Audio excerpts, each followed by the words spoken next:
in general, it's a good idea to adapt whatever the factory engineers had come up with for the original design. This is the part that actually holds the steering column into the Ford Explorer. You can see that there's a bolt here, there's one here, and one there. And this part here was cut because it was a brace that went completely across the vehicle. That would not work for what I need to do, so I cut it already. But what I'm going to do is I'm going to start cutting this part down. You can see in here there's metal. You can see the metal that's in there. What I'm going to do is I'm going to start cutting this fiberglass, because it was also a ductwork. And what the ductwork would do is it would flow into here and it come out on the other side over here, and or vice versa, whichever. But it would come in one side and go out the other side for the defrosters and etc. So I'm not going to bother with that. What I do want is I want to be able to tie into these bolts that will bolt to the steering column, and I want to weld in to the steel that's in there. You can see it's rusty. There's some aluminum piece that's in there as well. I'll leave that for support as well. But what I want to do is I want to start cutting into this and start making it smaller so that I can use some of that square tubing to go in to actually tie into it. So I'll be welding into it and reshaping it to make it be what I want it to be.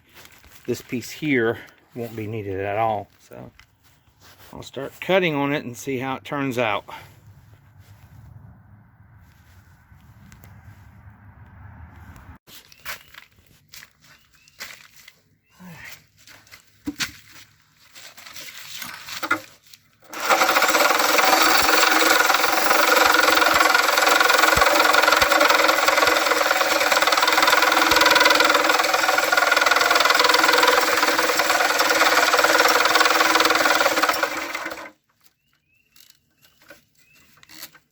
Speed it up a little bit.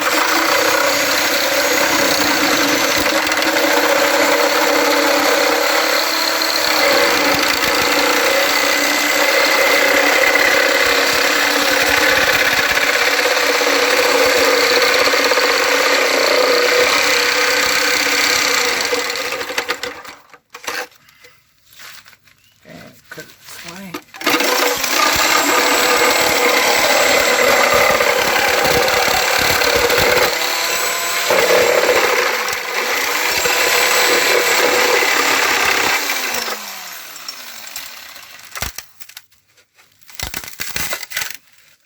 Alright, so as you cut away, you can see where else you need to cut.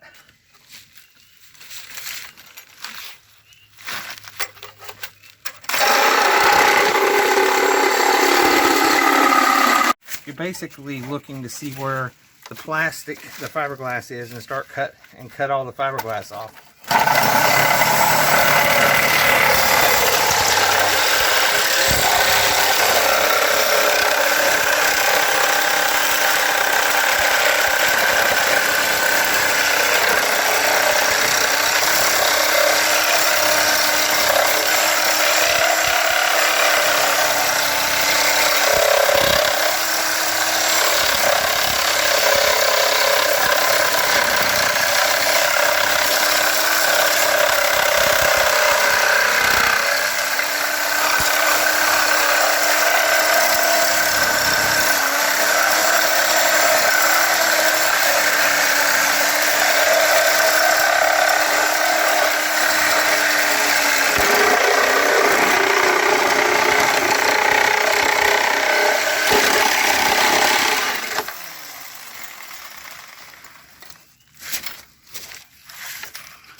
And as you chip away more of it, you can get to even more of it and keep cutting it pieces and more pieces out of it, and then you'll see the steel and aluminum structure. But that's all I want to leave. I want to leave the steel and aluminum structure.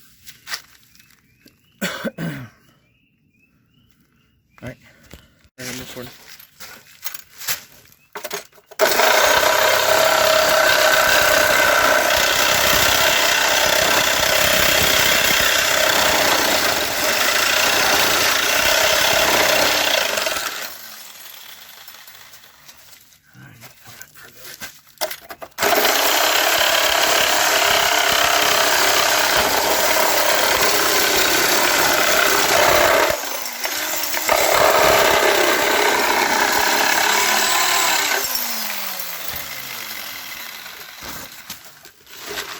Alright, so that's the idea. You just keep whittling away.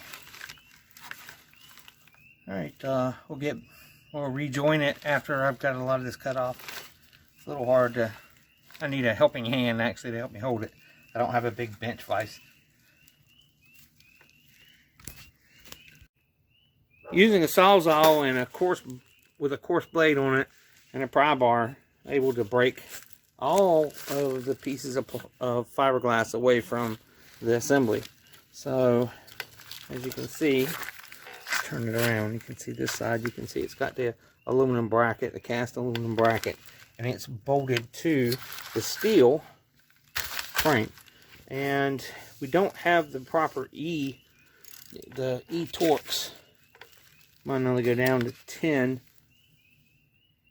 as you can see. But we were able to take a 7/32 socket, put on here, and actually unscrew the bolts that are holding the last piece of fiberglass on. Now you would think you'd be able to just unbolt it and take it apart, but the pieces, the upper and lower pieces, are welded together, glued together with epoxy in it, and it really makes a strong bond. Alright, after you take the bolts out, you'll be able to get the last of the fiberglass pieces out, and then you put the bolts back in.